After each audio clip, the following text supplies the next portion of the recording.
G'day guys, right here, your Chief Espresso Officer and Coffee Coach. I am doing my 6-month review of the Decent Espresso machine. For those of you who don't know what a Decent Espresso machine is, it is this beautiful thing right here in front of you, also known as the Tesla of coffee machines. Why? Because it's one of the only machines out there on the market that has a full built-in iPad display which measures every aspect of your extraction, from the rate of the water flow to the rate of the pressure to the rate of the extraction, the puck resistance, and the temperature as well. So all of that information is recorded in a graph right here for you to then analyze after you've created the shot, and then the ability to save that profile to use against every shot that you make in the future. Not only that, it does way more than that, but we'll get into that in a little bit. Let's take a look at the overview of Decent Espresso machine. Espresso machine and the company Decent Espresso were first started by Scott Rayo, who's like one of the godfathers of coffee and the roasting, and he's a brilliant man and has been one of the brains behind this, and John Buckman, who's the CEO of Decent Espresso. They formed Decent Espresso in 2015, about 7.5 years ago, and they wanted to come up with a machine that not only gave the user a high precision type of profiling machine, but also the ability to get all of the data to analyze it and compare it with millions of shots being created every day across the globe. So they designed this machine here, and I have to say it's very beautiful, and not only is it stunning in its design, but it's also incredibly smart. You can see here there's massive iPad display with all the graphs going on there, so it's tracking every part of your extraction and even the steam for that matter. It has loads of profiles, presets that you can jump into. These are community ones as well as ones there by the original inventors. So they have Scott Rayo's Allonge, the Allonge, which is the really long extraction and creates like a fruity bomb. You can do filter coffee through here. You can do light espresso through here. Pretty much anything, and it can replicate any other machine out there on the market, which is, I think, a huge advantage over every other machine, because I love the Senesso and I love the La Marzocco's and the Slayers and all of those different high-end brands, but what if I could have one that could one day be a Senesso, the next day it can be your La Marzocco, the next day it can be your Breville and your Audi machine. There's so many different variations. I can make it a V60. It's just endless in its opportunities to experiment and then read and analyze. And that's what I love about this machine. As coming from a background of pure art, drinking coffee for the very first time, I disliked it until I was introduced to a newer modern style thing back in 2000, which has now become the mainstream way of making espresso. I didn't like the flavor of coffee. However, upon discovering the new modern way, I really fell in love with the sugars and the flavors and the sweetness and everything about espresso. I've come from a purely artistic point of view with coffee, and only in the last probably 5 years have I really had the opportunity to dive into the technology behind it and understand the science. And I think espresso, because it's still subjective and like any coffee, it's still going to be partly artistic and partly scientific. I don't think it can be one or the other wholly. And what this blends is both of them perfectly. So I can be experimental and I can be artistic, but then I can go back and analyze the shots and see exactly what's going on. I'll show you the parts of it so that you can understand. You've got your drip tray, obviously. Underneath, the way that they've designed it is actually quite ingenuitive. So you actually have a completely open water reservoir. It doesn't have a boiler in it as such, a reservoir for the boiler like a normal machine. What it does is it has a little straw that comes in here, sucks up enough water as it's preparing for your shot, and then only uses that water to extract your coffee. So this sits open. It's a ceramic one, which means that it has no taste ever for it. So if you're like, unlike normal boilers, they can pick up a bit of scale and a bit of mold and a bit of just not very nice flavors that can affect the extraction. This will always be pure. However, it's not without its downsides. Obviously, the times that I've had it, I've found a few little insects have fallen into it, so I have to check this on a regular basis to make sure the water's nice and clean. I don't want any of that getting in there, and I have to make sure I take it out and just wash it down, which is pretty easy, but you know, the grime can build up on the inside if I leave it too long. In one particular case, and the reason this is black and not white is because one time when I was pulling it out of its suitcase, yes, it actually comes with the suitcase. When I was pulling it out of the suitcase, I didn't realize this wasn't properly in. It slid off the rails and shattered all over the concrete floor, which was a bit of a problem, and without this, you can't actually make coffee. However, luckily enough, I could find a little plastic container, shove it up underneath there just enough so that the straw could get inside, and then I could make my coffee while I waited for a replacement.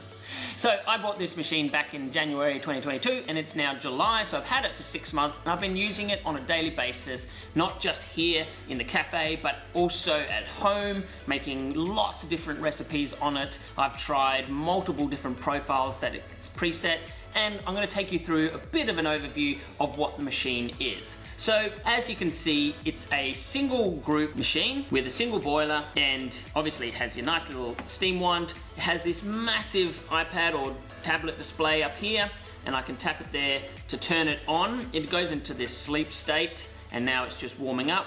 You'll see that you can see multiple graphs running on the screen at all time and a lot of different buttons. This is the way that it records all of the data from your extraction and puts it up here on the screen, and you can then share it with other people around the world. The Decent community is amazing. There's so many thousands of people all doing the same thing with this machine, testing it, modifying it, reporting back. So you can join that community, share all of your insights, as well as if you're learning, you can ask so many questions. Another thing that you'll notice is that it looks like there's two handles on the machine itself. This one is not actually a handle as much as it's just a guide to help you when you're closing off your portafilter. This one just sits on the end there, so that when you put your portafilter in, you don't over tighten it. A lot of people at home actually take their portafilter and just pull it all the way across. They think they have to like use the entire force to get it across. This is designed to use one hand so that you don't over tighten your portafilter, because the gaskets, the seals up inside there will wear down over time if you over tighten it, and then water just starts leaking out the sides. So this just helps you keep it nice and locked in, but not over tightened. And I love that design. It does take a little while getting used to it, and you don't want to use two hands to close it, you'll over tighten it that way. But I do love the idea that it's already fixing a problem that you haven't even thought about yet. Another feature that is really unique to this machine is a little mirror that sits along here. At first, when I was using it, I didn't even realize this.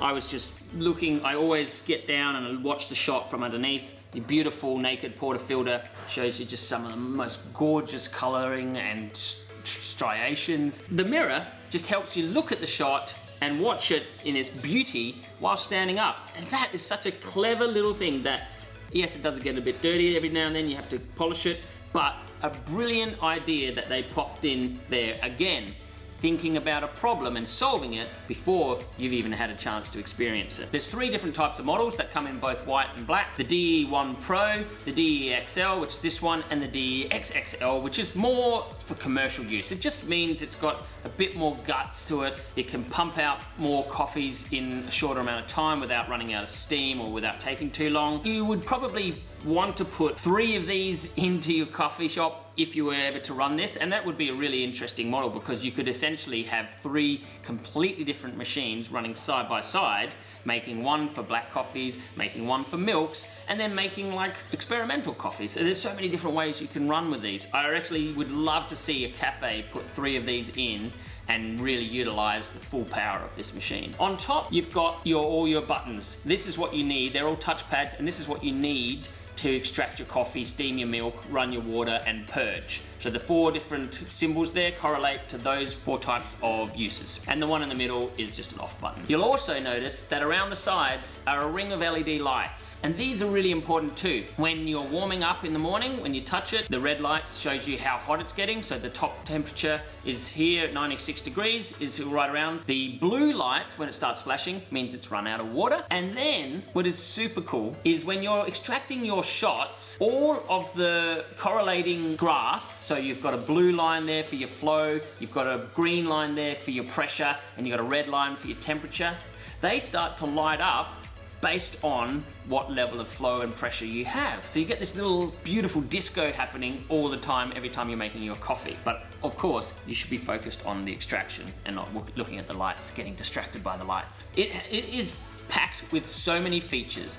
The Synesso machine that I have, the MVP Hydra, is a brilliant machine, and when it first came out was setting the bar, the standard of coffee pressure profiling. Now we've got so much more experience in terms of what you can do with the extraction. This machine basically does it all. It can do not only the pressure profiling, which is the amount of pressure onto the coffee itself, but it does the flow profiling, which is the rate of the extraction coming through. So there's a different term there. You might need to increase the rate of the flow by increasing the pressure, or the opposite way around. Or you can have them both doing their own thing. So there's so many different ways to measure it. The super hot steam gives you really dry heat, and you can adjust the temperature up and down depending on what your preference is. With the scales, which don't come in built in, you can pair up your scales. If they have Bluetooth, you can pair it up with the machine to measure your weight and the puck resistance as well.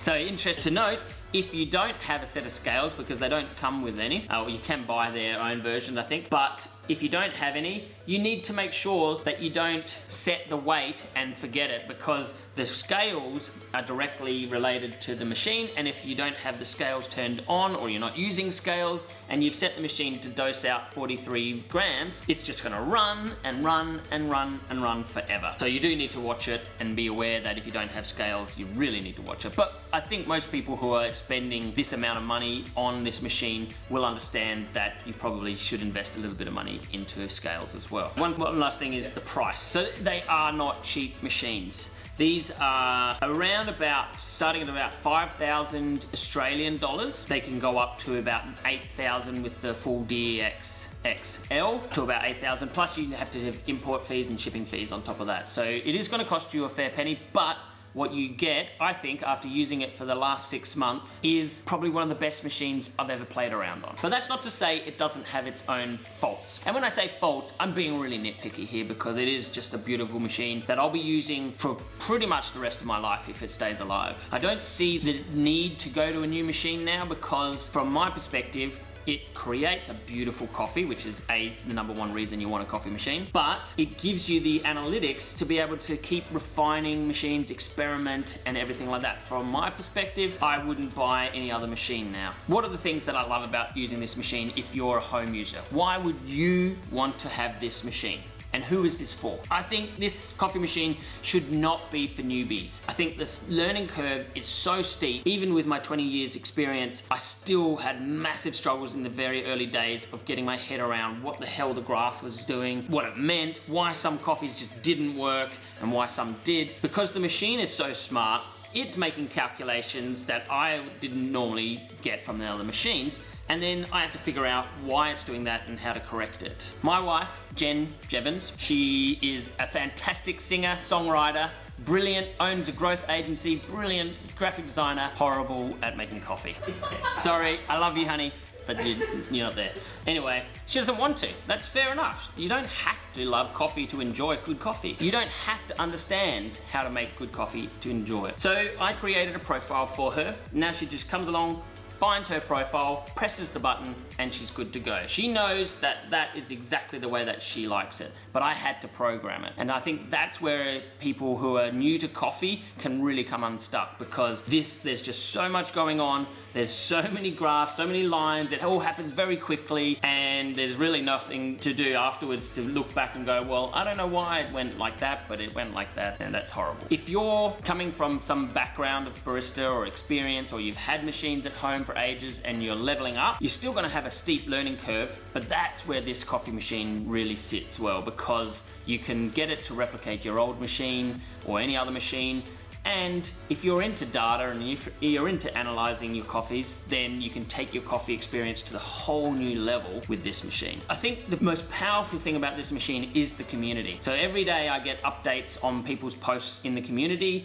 people asking, sharing, writing. The owners, Scott Rayo's in there, and so is John Buckman. They're both in there, active in the group. And I think that makes a real big difference because this machine is so enormous in its intelligence. You do need some help from the technicians and the experts to fully understand how to correct things. Even though the learning curve was pretty steep for the first couple of months, I'm so happy that I made the decision to purchase this machine. What could I see that they could do better in the future? I think there could be more help for newbies, or people, when I say newbies, who have never really done understanding the graph. I think there could be a lot more help with, there's a couple of videos on there, but I think there could be a lot more of a comprehensive guide to really understanding every parameter in this. Because have a look at this screen here. You've got control over the temperature. And that can be adjusted. You can actually temperature control this. So one of the machines out there, the Rancilio RS1, actually lets you go from 96 degrees down to 93 degrees during the shot. This can do down, again, up, down, every sort of temperature profiling you want to. Yeah, sideways, every different direction. You can measure the temperature of the coffee in the puck or in the group head. So the temperature here might be different to the puck temperature, and you can set that. Then you can have these goals, so you can have these variations, and if the flow reaches this, move on to the next step and do such and such. There's so many different options. You can have it measured by the time, you can have it measured by the amount, the weight, you can have it measured by the volume of water passing through it. Then you can move on to new steps, and you can see here there can be up to about 20 different steps. So really gives you so much control, but it's a little bit overwhelming. And so I think more comprehensive guides from the owner in the initial part would have been much better at closing that learning gap, because although the community is great, it's really hard to follow along to find the information that you need. Having said that, I still don't mind because it allowed me to experiment a lot, and I learned a lot more on my own by doing it myself, but it just probably could have done it in a lot less time. Now, this is not a fault, I don't think, of the machine, but one of the things that I really get frustrated with is the scales disconnect from the Bluetooth mid-shot, and it can happen a lot, and you end up with these like turrets looking shapes on your machine. It doesn't affect your shot at all, but just the data and the graph makes it look really funky, and because your scale disconnects, then reconnects, then disconnects, then reconnects and disconnects. So that can be a bit of a problem, especially if you're wanting to send the graph on to other people. There is a reason that they didn't create a dual boiler. You can't make espresso and milk at the same time. They have deliberately done this because, yes, it's more convenient to get your shot going and make your milk. That's probably convenience to a lot of people. And if you're not that into espresso, then maybe this is not the machine for you. The reason they have made it separate is because they wanted your 100% attention on the espresso extraction before moving on to the milk. And I think most people who are using this machine are drinking mainly black coffees anyway, so the milk is kind of an afterthought and a nice to have. But really, your focus should be on that extraction, on watching the graph and fixing it for your next time. I love the fact that I can save my God shot and then use that as the template, the basis for every other shot afterwards. So once I find the perfect shot, I can save that. I can save what name it is, what age the coffee was, where it came from, who roasted it, all of that information in there, save that template forever, and then I can share it, or I can bring it up when they bring that coffee back, and I can use that to help guide my future coffees, which I just love. And that's something that my Cinesso, which cost me over $30,000, doesn't give me. It allows me to pressure profile, but it doesn't allow me to analyze my results and save all of my shots in there. We put through so many different coffees through the cafe.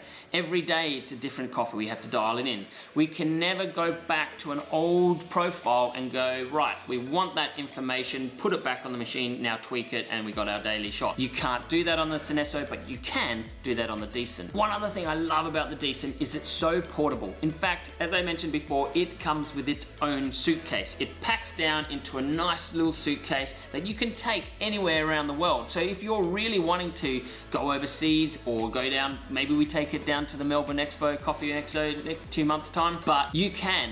I brought it in here to show you how it works, then I'll take it home and I'll use it tomorrow morning. I love that. It is not too hard to do at all, and I think that's a really big plus for a lot of people who are making coffees at home. Overall, I would rate this a 9.5 out of 10 after using it day in, day out. The things that hold me back from making it a full 10 out of 10 is the name. Decent Espresso reminds me of that average espresso that you just, yeah, it's not great, it's not bad. Although they might have built their foundation of their business around the name Decent, I think they should call this machine Exceptional Espresso, because that's really doing it justice, whereas Decent doesn't quite. I know the reason they called it Decent was because everyone deserves a decent coffee in the morning.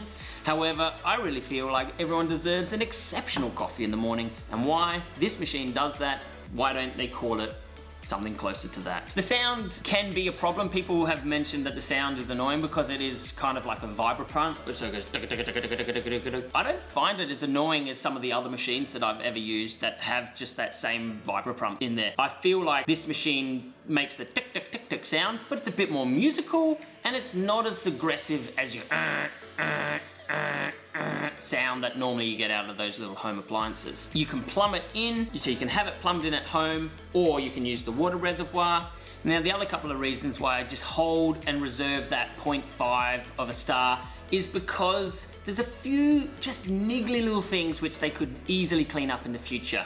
One, this cord that comes around that connects to the tablet, after making a beautifully designed machine, seems a little bit dinky, and I could know that that could be fixed. It seems like an afterthought. It's the only little part and it's so minor, and I'm being massively nitpicky, but I believe in the future if you could create a different style for connecting it, it would be much better. One of the problems it does have with the tablet is if the tablet goes flat, you can't actually make coffee. So if you don't have this plugged in and it goes and that screen stays on overnight, because this is a charging cable as well, then that just goes flat and you can't make your morning coffee, and that's huge. And the only other reason I can't give it full marks is because I don't know how long this machine is gonna last. When I buy a Lamazocco Mini or a Cinesso or any of the major brands out there, I know that I am getting a high quality machine with high quality parts that can be serviced for years and years and years. So you're spending $5 grand on a machine, you know that that amortizes out over 20 plus years, it's gonna be pretty cheap. Whereas the home appliances like your Breville's, you'll only get 3 to 5 years out of, and that can come expensive if you have to replace it every 3 years. According to all the documentation, all serviceable parts, every part is replaceable and has been designed to be serviceable for many, many years.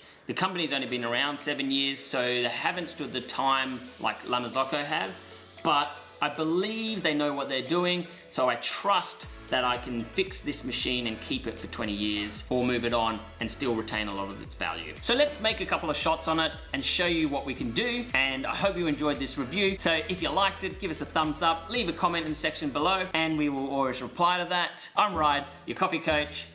Enjoy your brew.